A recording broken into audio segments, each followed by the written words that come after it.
পথের মাঝে হঠাৎ চোখ পড়লো একটা ছোট্ট পিকআপ ভর্তি পাটা ছাগল আর কয়েকটি গারল দেখে। সত্যি বলতে গারলগুলো এতটাই সুন্দর ছিল যে না থেমে পারলাম না। চলুন আপনাদেরকেও দেখাই এই মজার দৃশ্যটি।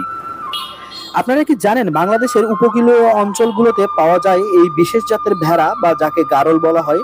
মূলত সুন্দরবন উপকূলীয় চর অঞ্চলে এর বিস্তার বেশি। স্থানীয় ভাষায় একে গারল বলা হয়। এর সাথে রয়েছে পাঠা ছাগল বেশ কয়েকটি, কিন্তু বড় বড়। ছাগল সম্পর্কে নাই বলি, কারণ এই সম্পর্কে প্রায় মানুষই আপনারা জানেন। ভেড়ার মাংস বা গারলের মাংস আসলে অনেক স্বাদ এবং নরম, এবং বাজারে এর চাহিদা সবচেয়ে বেশি।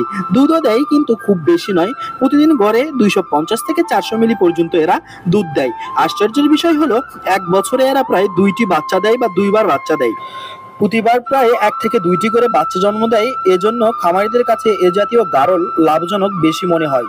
সবচেয়ে মজার ব্যাপার হলো এরা স্থানীয় পরিবেশে খুব সহজেই খাপ খাইয়ে নিতে পারে এবং রোগ প্রতিরোধ ক্ষমতা তুলনামূলক বেশি।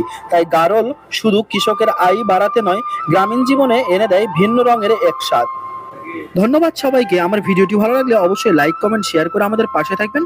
আবারও নিয়ে আসবো আপনাদের জন্য এরকম একটি আশ্চর্য ধরনের ভিডিও।